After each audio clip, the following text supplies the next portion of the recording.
అద్భుతమైన వ్యక్తి పేరు ఏంటంటే సాతాను వచ్చి ముట్టాలంటేనే భయపడదు, అంతగా ఆ కుటుంబం ఆశీర్వదించబడదు. ఆయనకి ఈ లోకంలో సంతానం ఉంది.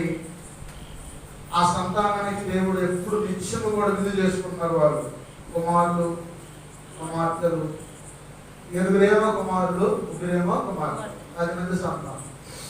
భార్య భర్త, ఒంటెల కాసేవాళ్ళు, గొర్రెల కాసేవాళ్ళు, గాజల కాసేవాళ్ళు, మరి పశువులు కాసేవాళ్ళు, వ్యవసాయం చేసేవాళ్ళు, విస్తారమైన ఆస్తి కలిగిన ఆశ్రమం. రైట్, ఆ ఆశ్రమానికి 10 మంది సంతానం. ఆయన ఊదు దేశంలో ప్రముఖమైన వ్యక్తి. ఊదు దేశంలో ప్రముఖమైన వ్యక్తి. ఊదు దేశం అంటే ఇరాన్, ఆఫ్రికా ఈ దేశాన్ని కలిపి ఊదు దేశం పిలిచేవాళ్ళు. ఈ ఊదు దేశంలో ఉండే వ్యక్తి యథార్థవంతుడు, న్యాయవంతుడు, దేవుని యందు భయభక్తులు కలిగిన వాడు, చెడుతనాన్ని విసర్జించిన వాడు. 4 లక్షణాలు ఉన్నాయి దగ్గర. 4 లక్షణాలు. ఆయన ప్రతిరోజు తెల్లవారుజాము లేచి తన పిల్లల కోసం బలి అర్పించేవాడు, బలి అర్పణ చేసేవాడు, అంటే ప్రార్థన చేసేవాడు. ప్రతి 10 మంది పిల్లల పేర్లు చెప్పి ప్రతి పేరు వస్తున్న కన్నీరుగా వచ్చినప్పుడు మోకాలు వేసి ప్రార్థన చేసేవాడు. నీ కుటుంబం కోసం ప్రార్థన చేస్తున్నావా? తెల్లవారుజాము వేసి 3 గంటల నుంచి 5 గంటల లోపల ప్రభువును పోజాడుతున్నావా? ఒక్కసారి ఆలోచించు. దేవుడు యథార్థవంతుల యొక్క వంశాన్ని దీవిస్తాడు, యథార్థవంతుల యొక్క గుడారాన్ని దీవిస్తాడు, యథార్థవంతుల గుడారాన్ని దీవిస్తాడు. యథార్థవంతంగా నివసించే వ్యక్తి యోబు. యోబు అంటే దేవుని తట్టు తిరిగేవాడు. దేవుని తట్టు తిరిగేవాడు. నాకు ఏ సమస్య వచ్చినా కానీ అమ్మగారు నేను ప్రార్థన చేస్తూ ఉంటాం. వెంకటరామ గారికి ఫోన్ చేసి అమ్మ మనం సమస్య వచ్చినానికి ప్రార్థన చేయండి అని చెప్పి చెబుతాం. అంతేకాని సహాయం చేయమని చెప్పి అడగం. సహాయం చేయమని చెప్పి అడగం. అంటే నీకు సమస్య వచ్చినప్పుడు, ఇబ్బంది వచ్చినప్పుడు, ఇరుకు వచ్చినప్పుడు దేవుని తట్టు తిరగాలి కానీ మనుషుల తట్టు తిరగకూడదు. స్తోత్రం, హల్లెలూయా. ప్రభు మాట్లాడుతూ ఉన్నాడు.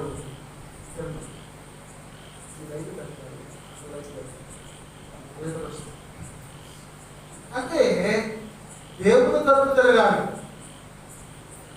దేవుని తట్టు తిరగడం అంటే ఏంటి అసలు? ఇప్పుడు నేను మీ తట్టు తిరిగాను, నేను నా తట్టు తిరిగాను. అర్థమైందా? నేను మీ తట్టు తిరిగాను, నేను నా తట్టు తిరిగాను. దేవుని తట్టు తిరగడం అంటే ఏంటి? బిఏ గారు, దేవుని తట్టు తిరగడం అంటే ఏంటి? ఏదైనా సమస్య వస్తే బలిపీఠం దగ్గరకు వచ్చి అక్కడ కూర్చొని దేవుని తట్టు తిరిగి బలిపీఠం పట్టుకొని, ప్రభువా ఆ ప్రార్థన ఆలకించాయా, ప్రభువా నా గర్భాన్ని తెరవయ్యా, ప్రభువా నా స్వరాన్ని తెరవయ్యా, ప్రభువా నా అప్పులు తీర్చయ్యా, ప్రభువా నా అనారోగ్యం తీసేయను ఆయన, ప్రభువా నా కుటుంబంలో సమాధానం దయచేయను ఆయన, ప్రభువా నా కుటుంబాన్ని దీవించయ్యా అని దేవుని మందిరానికి వచ్చి దేవుని తట్టు తిరిగి పులిపిటి పట్టుకొని ప్రార్థన చేయాలి. ఎంతమంది దేవుని మందిరానికి వచ్చి ఈ సమస్య వస్తే మొరగడుతున్నారు? ఒక ఆమె బైబిల్లో ఉంది, మహానుభావురాలు. ఆ మహానుభావురాలకి సంతానం లేకపోతే దేవుని మందిరానికి వచ్చి దేవుని తట్టు తిరిగి ఉపవాసం ఉండి కన్నీరు గార్చి ఆమె ప్రలాపిస్తూ గోజాడుతూ ప్రార్థన చేసింది. ఆమె పేరే అన్న.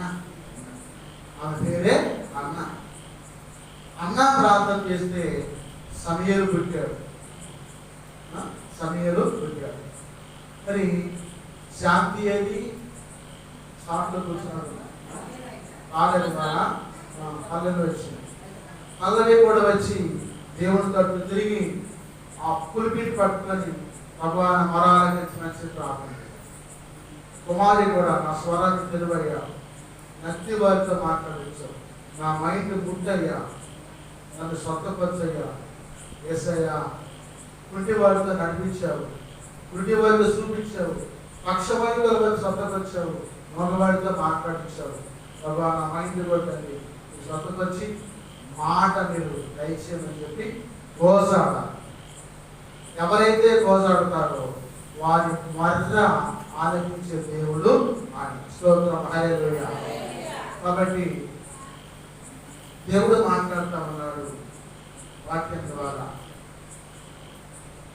దేవుడు తరపు తిరగడం అంటే యోబు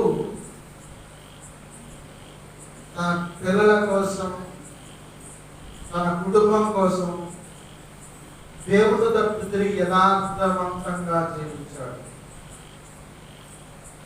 న్యాయవంతంగా జీవించాడు, భయభక్తులు కలిగిగా ఉన్నాడు, చెడుతనాన్ని విసర్జించాడు. ఆ మాటలు వ్రాయబడు. ఇక్కడ ఊదు దేశం నందు యోబు అనే ఒక మనుష్యుడు ఉన్నాడు. అతడు యథార్థవంతుడును న్యాయవంతుడునై దేవుని యందు భయభక్తులు కలిగి చెడుతనమును విసర్జించిన వాడు.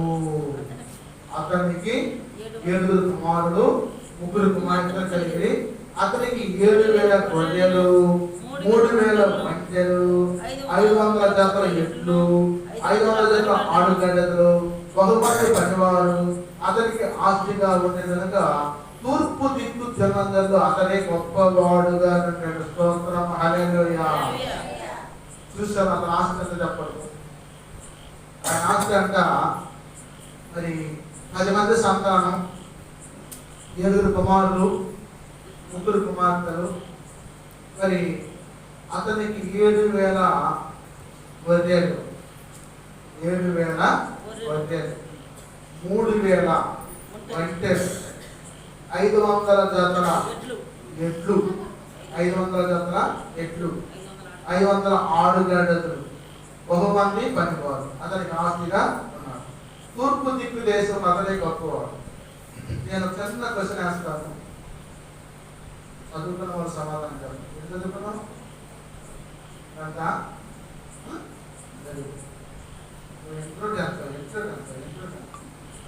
సరే, 500 జతల ఎడ్లు అంటే ఎన్ని? జ్ఞానం రావద్దా? 500 జతల ఎడ్లు అంటే ఎన్ని? 1000. తెలియదు చెప్పగలండి. ఆయన అందించింది మహానుభావుడు. ఎందుకంటే ఆసాయం కాబట్టి ఎడ్లు కాలు తెలుసానికి, ఎడ్లు కాలు తెలుసు. 1000 ఎడ్లుకి ఎన్ని కాళ్ళు ఉంటాయి? ఎన్ని కట్టేసుకు చెప్పా? 4,000 కాళ్ళు ఉంటాయి. 4,000 కాళ్ళు ఉంటాయి. 4,000 కాళ్ళు ఉంటాయి. అర్థమవుతుందా వాక్యం?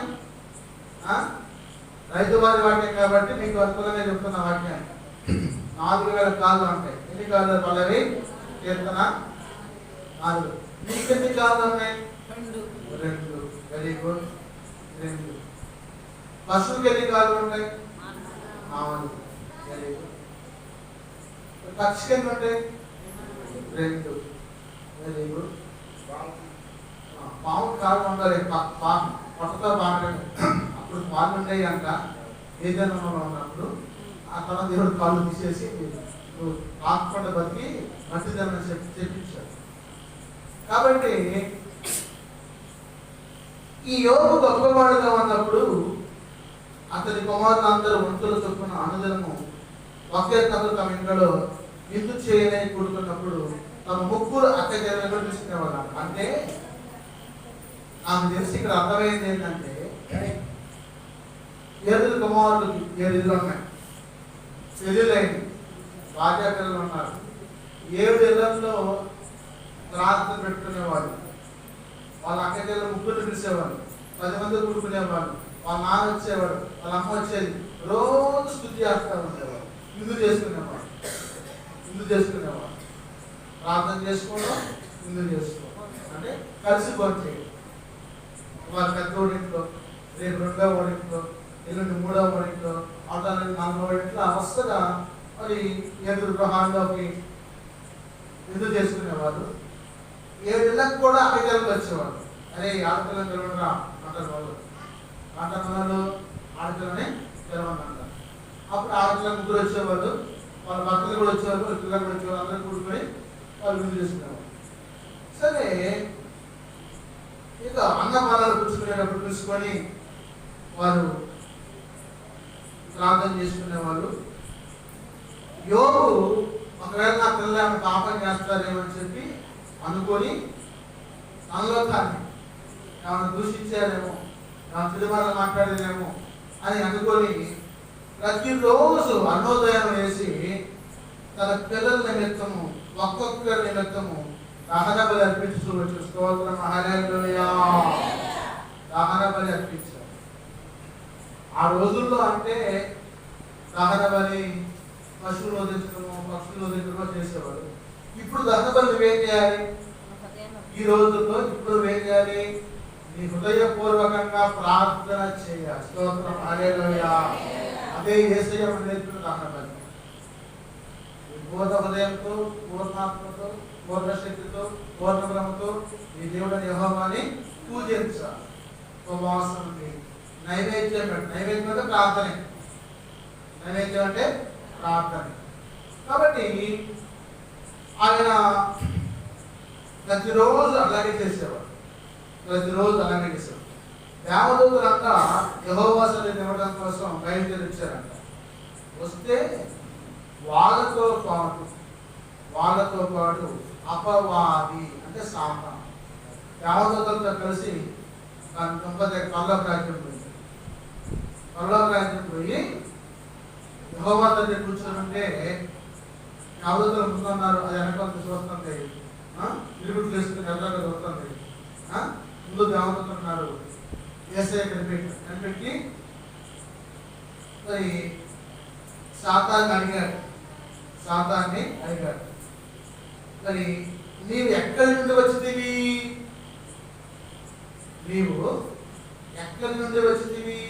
అని అడిగితే అపవాది భూమి మీద అటు ఇటు తిరుగులాడుచు.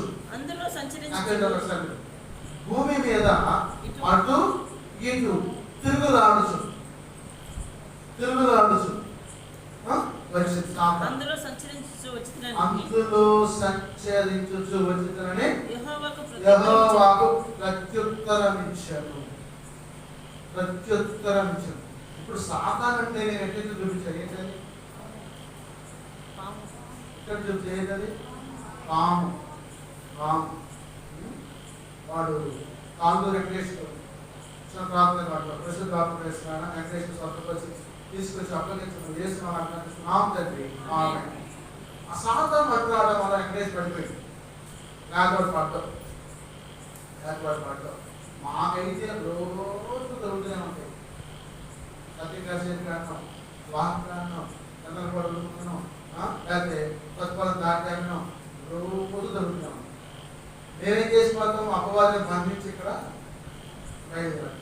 మమ్మల్ని చూస్తే ఏమంటే ఇక్కడ వచ్చుద్ది రోడ్డు, ఆ బండి ఎట్లా వస్తుంది, ఇక్కడ యాక్సి వస్తుంది, రాదు ముందుకు రాదు. తెలుసుకోవడం హల్లెలూయా. ముందుకు రాదు, ఇక్కడ యాక్సి వస్తుంది. నేను దాని దోస్తూనే ఉంటాను. అమ్మగారు పడుతుంది చూస్తుందిగా దాటాకి వెళ్తాను. తీసుకోండి ఇంకోలేదా చంద్రపడి ఊరుకుంది. అయితే ఆ గ్యాస్ కంపెనీ ముందుగా ఉల్లిపోయి వెళ్తాం. ఇంతలా ఉంటుంది, ఎప్పుడు అగ్గి తిరుగుతూ ఉంటాం. మన సత్యంగా చేయాలంటే ఇంతలా ఉంటుంది, కష్టం పడుతూ వస్తుంది. కాబట్టి ప్రార్థన చేయండి. ప్రార్థన మీ పరిస్థితుల్ని మార్చి వేస్తుంది. స్తోత్రం, హల్లెలూయా. నేను చెప్పా ప్రార్థన ఇందాకుంటారా భోజనం చేసుకుంటున్నా అని చెప్పా. వాళ్ళు కాబట్టి కుర్రోడా వెళ్ళిపోయి ప్రార్థనకు వచ్చినప్పుడు అమ్మ ప్రార్థన ఇందాక చిన్నపిల్లలు చదవకూడదు, పెద్దోళ్ళు చదవకూడదు. అపవాది గర్జించు శ్రమంలో ఎవరిని మిగులుతున్నాను కాసుకొని పోతారు, కానీ బంధించాలి. స్తోత్రం హల్లెలూయా. అంటే దేవుడు తప్పు తిరిగి అర్పణ అర్పించాలి. స్తుతి అర్పణ, స్తోత్రార్పణ, హల్లెలూయా అర్పించాలి. మరి ఇక్కడ ఈ అపవాది మాట్లాడింది. మరి యేసయ్య అంటాడు, అందుకు యెహోవా నీవు నా సేవకుడైన యోబు సంగతి ఆలోచించువా అన్నాడు. నీవు నా సేవకుడైన యోబు సంగతి ఆలోచించువా అన్నాడు. అతడు యథార్థవంతుడును న్యాయవంతుడునై దేవుని యందు భయభక్తులు కలిగి చెడులను విసర్జించిన వాడు భూమి మీద అతని వంటి వాడవను లేడు. స్తోత్రం హల్లెలూయా. మాట ఎవరు చెప్తారు? దేవుడు చెప్తున్నాడు. సాతానుతో చెప్తున్న దేవుడు. చూడండి ఎంత గొప్ప సాక్ష్యం. యోబు సాక్ష్యం ఎంత గొప్ప సాక్ష్యం అంటున్నారు. మరి పిఎల్ పరంజ్యోతి గారు మాస్టర్ గారు ఎందుకోస్తుందని ఆంధ్రాలో రగిలించిన ఆయన భాషలతో మాట్లాడి ప్రార్థన చేసి, ఈ పిఎల్ పరంజ్యోతి గారి తల్లిని గుడివాడు భర్త చనిపోయిందో ఎదవరాడు, మంచి భక్తి పడతాడు. సాధు సుందర విజయవాడ వస్తే ఆ రోజుల్లో విజయవాడ కూడాలకు వచ్చిందా, విజయవాడ రాణిగారి తోటలోకి వచ్చింది. ఆయన అడిగాడు సాధు సుందర్ సింగ్ హిందీలో, క్యాకరే అన్నాడు. సంతానం నాకి అన్నాడు. ఏ సంతానం కావాలన్నా మంచి సౌండ్ కావాలని చెప్పాడు. చేసి ప్రార్థన చేశాడు. సముద్రం ప్రక్క ముందు పిఎల్ పరంజ్యోతి గారు పెట్టారు. స్తోత్రం హల్లెలూయా. ఆయన గొప్ప క్రైస్తవ ఉద్యమాన్ని ఆంధ్రదేశంలో పరుగులు పెట్టించింది. రేచల్ జ్యోతి, అమానపల్లి జ్యోతి, వీళ్ళందరూ ఆయన పిల్లలు. అమానపల్లి ఎనిమిది గారు, అమానపల్లి రేచల్ జ్యోతి, వాళ్ళని నర్సాపూర్లో గొప్ప సేవ చేస్తున్నారు. ఆయన పిల్లలు ఈ పిఎల్ పరంజ్యోతి గారి గురించి వాక్యం చెప్పుకుంటేనే వదిలాడేవాళ్ళు. అటువంటి గొప్ప ధైర్యం ఎరుసలేం వెళ్ళిండు. యేసు ప్రభు సంచరించిన ప్రాంతం చూద్దామని చెప్పి ఎరుసలేంకి వెళ్ళాడు. ఆయన తిరిగి సమాధి చూశాడు. ఆయన 5 పెట్టి 2 చేపల పెట్టి స్థలాన్ని చూశాడు. నీతిని రాజకీయంగా మార్చిన రాజభవనాలు చూశాడు. మరి ఆయన గలిలీలో ఏ ప్రాంతాలు సంచరించాడు అవన్నీ కూడా చూశాడు. పేతురు అత్తగారింటికి కూడా వెళ్ళి చూశాడు. ఇప్పుడు కూడా పేతురు అత్తగారింటి ఉన్నాడు, చూశాడు. అన్నీ తిరిగి చూశాడు. చూసిన తర్వాత మరి లోతు సంచరించిన ప్రాంతం, అబ్రహాము సంచరించిన ప్రాంతం కూడా చూశాడు. లోతు భార్య ఉప్పు స్తంభంగా మారింది. పిఎల్ పరంజ్యోతి గారు ఏం చేసిందంటే, అంత గొప్ప కూడా కొంచెం బుద్ధిహీనత వచ్చి దాన్ని ముట్టకూడదు, తాగకూడదు, చూడకూడదు, శపించబడిన మారిపోయినా ఏం చేసి ఒప్పుకుంటా ఇట్లా చేయబెట్టి తీసి నాకి శపించబడ్డ వస్తువులు ముట్టే శాపం వస్తుంది. ఆంధ్ర రాష్ట్రం వచ్చిండు, వచ్చినాక పక్షవాతం వచ్చింది. అప్పుడు ఇలా దేవుడు మీతో మాట్లాడుతూ ఉన్నాడు.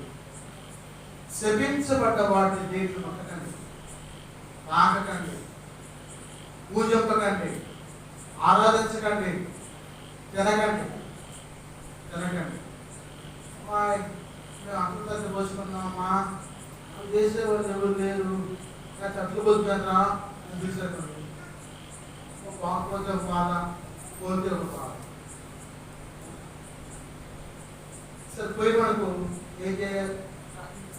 ప్రార్థన చేసుకొని వాళ్ళతో పాటు తినాలి, పరుచుకుని తినాలి.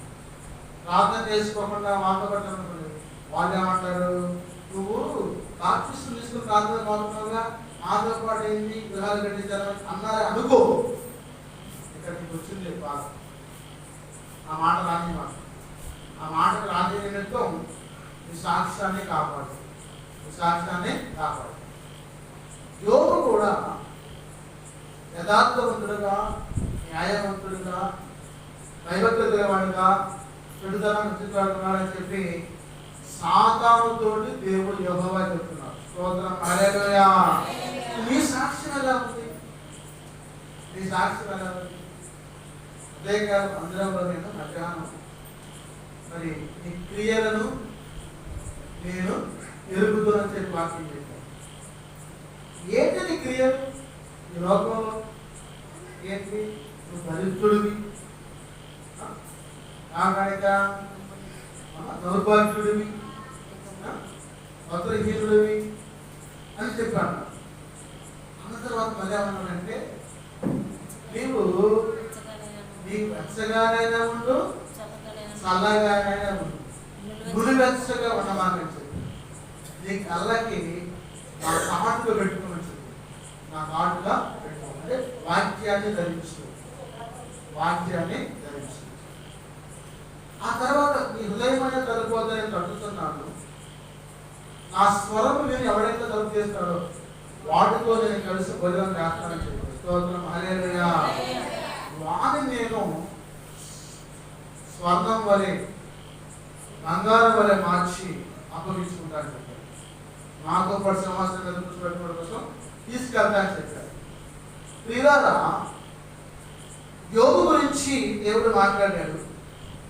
మాట్లాడితే భూమి మీద అతని వంటి వాడు ఎవడను లేడు దేవుడు చెప్తున్నాడు ఈ మాట.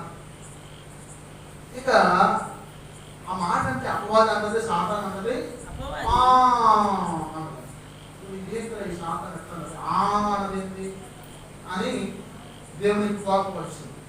కోపం వచ్చి అని అన్నది, యోబు ఊరకే దేవుని భయభక్తులు కలవాడాయనా,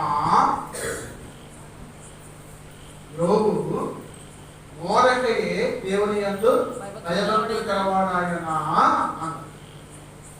నేను 2019వ సంవత్సరంలో ఈ యొక్క ఉపవాస దీక్షకులు ప్రారంభించే 7వ సంవత్సరం, 20వ సంవత్సరంలో మా ఇంట్లో ఒక కీర్తి సంభవించింది. నేను ఆపాలి, లెక్క ఒక సంవత్సరం పెట్టే 2 సంవత్సరం కట్టలేదు, కట్టాలి, ఆపాలి.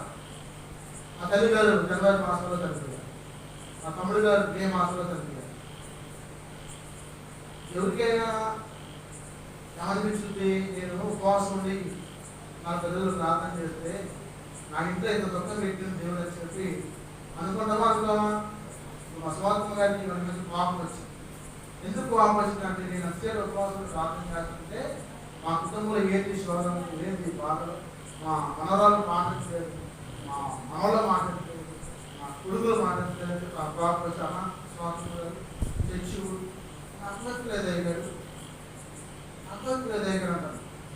నాకు అర్థం అవుతుంది, ముందు చర్చి ఎవరిని కూడా ఊడనిచ్చేది కాదు. అక్కడ మనిషి సంవత్సరం అన్నదంటే నాకు బాధ అనిపించింది. కానీ దేవుడి యొక్క సన్నిధిలో మేలైన కీడైన, మేలైన కీడైన యెహోవా ఇచ్చెను, యెహోవా తీసుకొను. స్తోత్రం, హల్లెలూయా. మేలైన కీడైన యెహోవా ఇచ్చెను, యెహోవా తీసుకొను. ఇక ఈ సాతాను అన్నది ఒకటే యోబు ఆస్తి కలబడైందా, పొలము, 7,000 ప్రజలు, 3,000 వంటలు, 500 ఎడ్లు, ఆస్తి, అంతస్తు, 10 మంది సంతానం నువ్వు ఆశీర్వదించి హెచ్చవేశావు. అందుకనే యోబును నువ్వు ఆశీర్వదించావు. అందుకని దేవుడు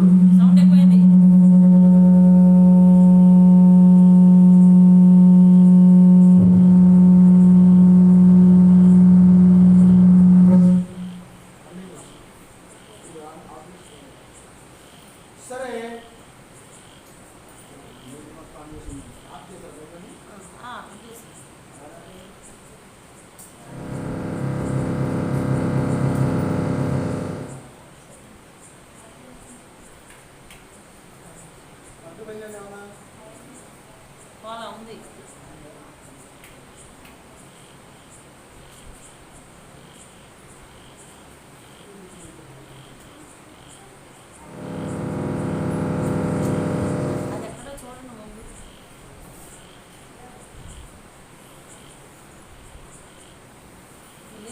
కింద మీద కూర్చున్నారు. హల్లెలూయా హల్లెలూయా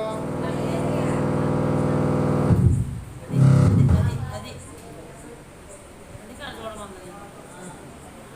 హల్లెలూయా హల్లెలూయా స్తోత్రం హల్లెలూయా హల్లెలూయా సౌండ్ ఎక్కువ.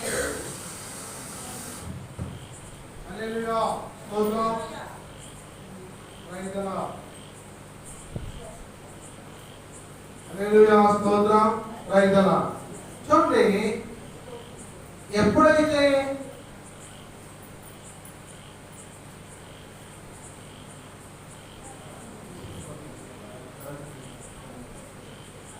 ఈ సాధారణ మాట్లాడితో దేవుడు అన్నాడు, నీవు అతని ఇంటి వారికి అతని కలిగిన సమస్తమును కంచె వేశావు కదా. నేను పాట రాశాను.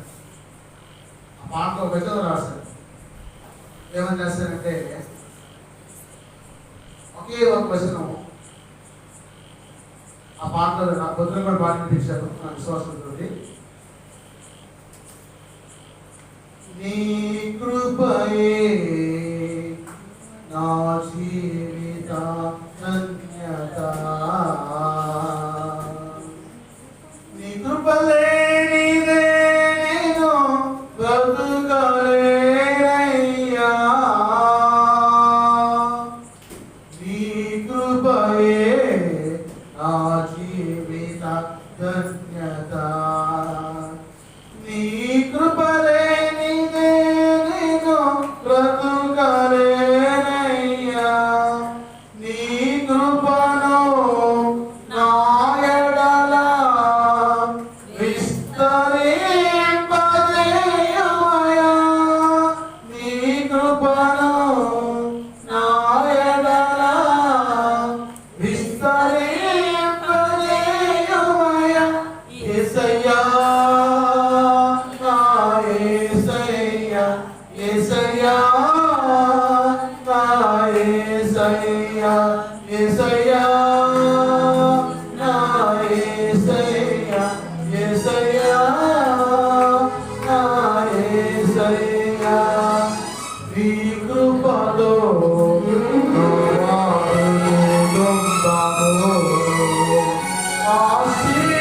ఆశీర్వదించి రక్షించినావు, నీ కృపతో నోవాహు కుటుంబము ఆశీర్వదించి రక్షించినావు, నీ కృపతో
యోగు చుట్టూ కంచె వేసింది.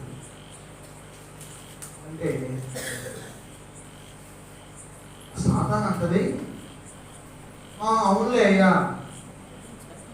నువ్వు యోగు చుట్టూ కంచె వేసావుగా, అందుకే ఆయన ఆస్తి గలవాడయ్యాడు, యథార్థవంతుడయ్యాడు, న్యాయవంతుడయ్యాడు, దైవత్వ గలవాడయ్యాడు, చెడుతనాన్ని విసర్జించమని చెప్పి వాళ్ళు నిజమన్నారు.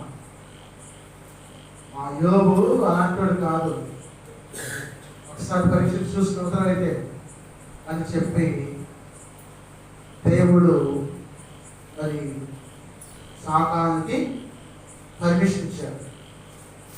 పర్మిషన్ ఇస్తే అప్పుడు వెంటనే ఆ సాతాను వచ్చి 7,000 గొర్రెల్ని ఒక్కసారి శత్రువులు వచ్చేసి ఆ కాపుగా చేసే వాళ్ళు తప్పేసి తీసుకొనిపోయాడు. 3,000 వంటల్ని ఆ కాపుదాలు చేసేవాళ్ళని చూసి చంపి తీసుకొనిపోయాడు. 500 గంటలని సాతానుడు వద్దితే అగ్ని ఆకాశం నుంచి వచ్చి దహించి వేసింది. దేవుని పర్మిషన్ అందరూ చనిపోయారు.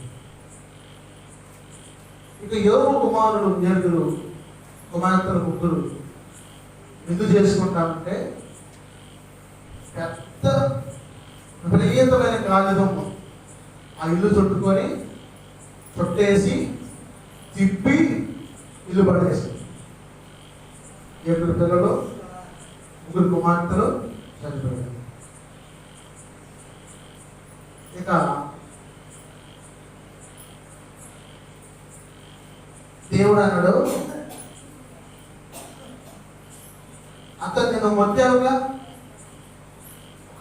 పల్లెకి ఒక మాట అన్నారా సాధారణం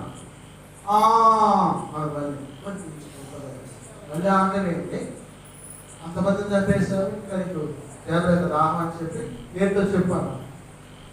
అతన్ని అన్నాకైనా రాగాన్ని పెడతా, అప్పుడు అతను నిన్ను దూషిస్తాడని చెప్పాడు. అసలు ప్రాణం తప్పనించి ఏదైనా ముట్టుకోమని చెప్పి దేవుడు అనుకరించి అప్పుడు ఆ సాతాను వచ్చి యోబుని వచ్చింది. అధికారులు మొదట నడుతున్న శివపొక్కులు వచ్చేసింది. యోబు సెల్లబెట్టు తీసుకొని దెబ్బలో కూర్చొని గీక్కునే పరిస్థితి వచ్చింది. ఇప్పుడు ఇంకా రావడొచ్చి ఆయనతో మాట్లాడింది. మరి చూడండి 19వ వచనం 20వ వచనం చదువుతా నేను. గొప్ప సుడిగాలి అరణ్యంలో వచ్చి ఆ ఇంటి నలుగు మూలను కొట్టగా అది యవ్వనుల మీద పడినందున వారు చనిపోయింది. కానీ నీకు తెలియజేయడం నేను ఎక్కడికి ఒక పుస్తకం ఇచ్చున్నాను. అప్పుడు యోబు లేచి ఆ వస్త్రాలను చుట్టుకొని తలవెంటలు వెలిగించుకొని నేల మీద శాస్త్రానికి పడి నమస్కారం చేసేటాను. నేను నా తల్లి గర్భంలో నుండి దిగంబరనే వచ్చిందని దిగంబరిగా అక్కడికి వెళ్ళాడు. యెహోవా ఇచ్చను, యెహోవా తీసుకెళ్ళిపోయాడు. యెహోవా నామమునకు స్తుతి కలుగును గాక. స్తోత్రం, హల్లెలూయా. అంత 7,000 వడ్డేలు, 3,000 వంటెలు, 500 ఎడ్లు, 10 మంది సంతానం అంతా పోయినా కానీ నా తల్లి గర్భం నుంచి నేను దిగంబరిగా వచ్చా, దిగంబరిగానే పోతా. యెహోవా ఇచ్చను, యెహోవా తీసుకెళ్ళాడు. యెహోవా ఇచ్చను, యెహోవా తీసుకొనెను, ఆయన నామమునకు స్తుతి కలుగును గాక. స్తోత్రం, హల్లెలూయా. అంటే ఎంత చక్కని మాట. అదే మాట యాచించే రాశాడు భక్తుడు. చూడండి, ఈ సంగతులు ఏ విషయం ఉంది, యోబు ఏ పాపం చేయలేదు, దేవుడు అన్యాయం చేస్తానని చెప్పదు. ఎంత జరిగినా కానీ మనమైతే ఏం దేవుడు, ఏం ప్రార్థన, ఏం బతికట్టు ప్రార్థన వాపనం అనేది ఆగింది. ఏంటో మాట్లాడటం రామ